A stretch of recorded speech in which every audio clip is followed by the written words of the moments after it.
Alhamdulillah sudah sampai. Hei, tunggu.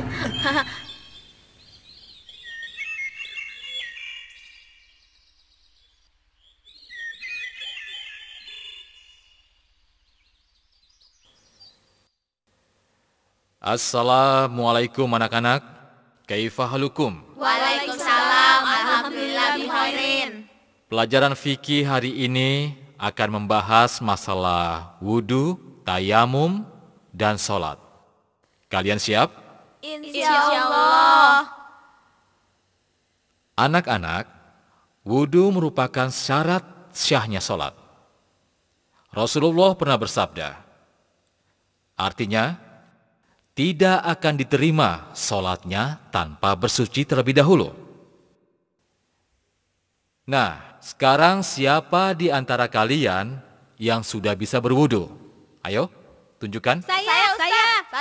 Saya Pak Ustadz. Saya juga Ustadz. Alhamdulillah, saya sudah bisa berwudu.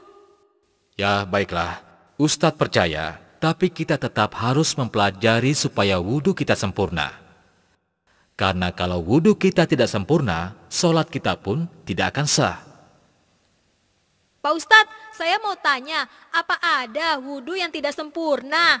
Bisa saja wudu tidak sempurna. Bahkan hal ini seringkali terjadi, tapi tidak disadari. Karena itu kita harus mengetahui bagaimana wudu yang benar. Apa saja yang membatalkan wudu. Dengan demikian, kita akan tahu apakah wudu kita benar atau salah. Nah, sekarang kalian perhatikan baik-baik. Inilah cara wudu yang benar. Sebagaimana yang diriwayatkan oleh Imam Bukhari. Tolong anak-anak, perhatikan baik-baik. Mula-mula membaca bismillah. Kemudian mencuci kedua telapak tangan masing-masing 3 kali.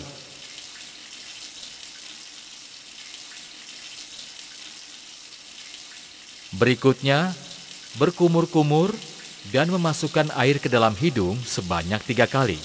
Kemudian mengeluarkannya.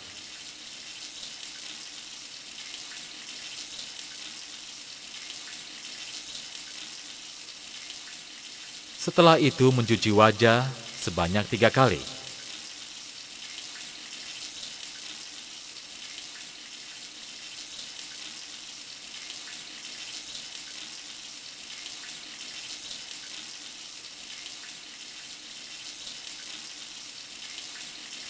Lalu mencuci tangan kanan sampai siku sebanyak 3 kali.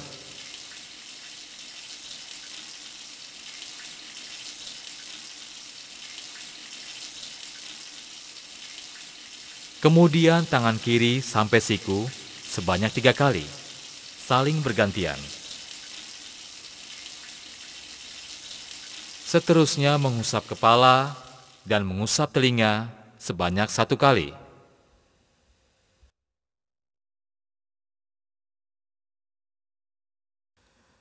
Terakhir mencuci kaki kanan sampai mata kaki sebanyak 3 kali. Kemudian kaki kiri sampai mata kaki sebanyak 3 kali. Saling bergantian.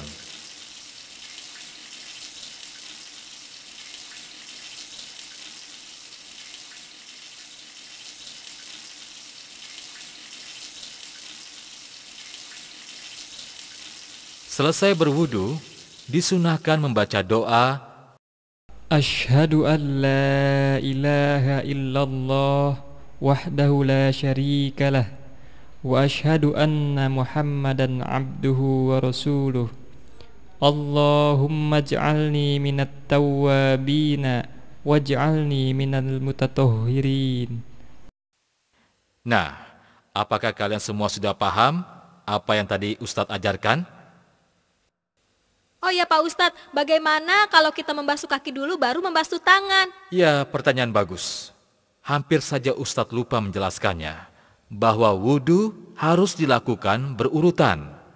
Mula-mula membaca bismillah, kemudian mencuci kedua telapak tangan masing-masing 3 kali.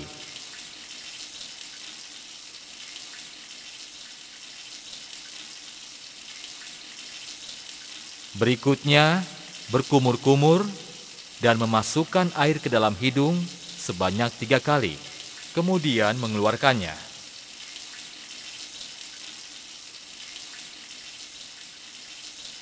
Setelah itu, mencuci wajah sebanyak 3 kali.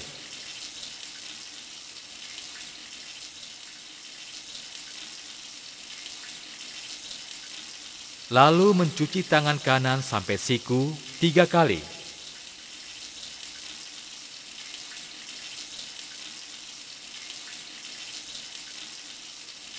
Kemudian tangan kiri sampai siku 3 kali.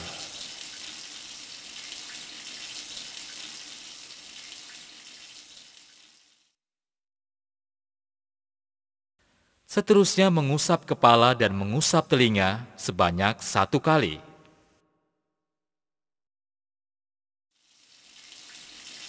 Terakhir mencuci kaki kanan sampai mata kaki 3 kali.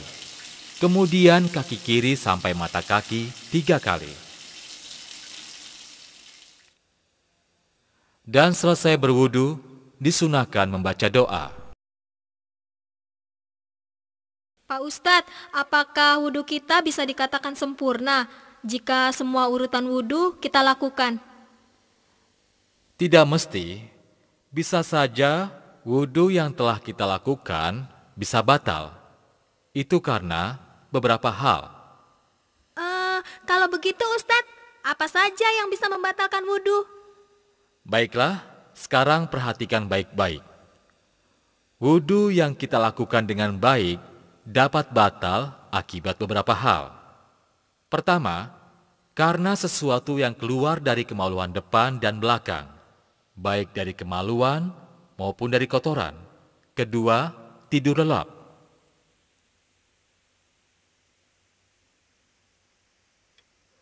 Ketiga, hilang akal atau gila. Keempat, memegang kemaluan tanpa penghalang disertai syahwat. Dan kelima, makan daging unta. Saya harap kalian semua dapat memahaminya dengan baik. Tapi Ustadz, bagaimana kalau tidak ada air? Ya, pertanyaan bagus. Jika tidak ada air, maka kita bisa tayamum dengan debu. Sebagaimana firman Allah. A'udzu billahi minasyaitonir rajim.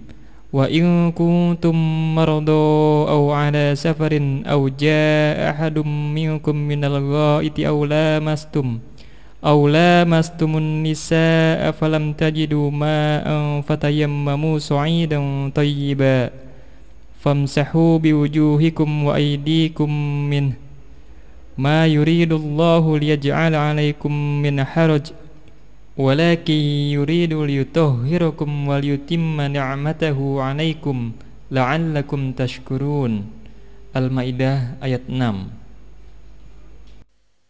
Sesuai dengan ayat ini, maka kita bisa melakukan tayamum dengan cara menempelkan kedua telapak tangan ke tanah atau permukaan bumi yang berdebu, lalu meniupnya, kemudian mengusap muka dan kedua telapak tangan.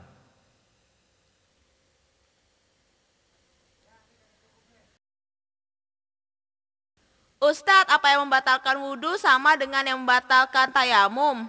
Ya, yang membatalkan tayamum sama dengan yang membatalkan wudhu, tapi ditambah dengan menemukan air, atau boleh menggunakan air kembali. Pertama, karena sesuatu yang keluar dari kemaluan depan dan belakang, baik dari kemaluan maupun dari kotoran. Kedua, tidur lelap.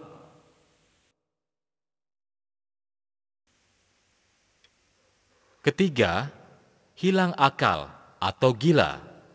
Keempat, memegang kemaluan tanpa penghalang disertai syahwat.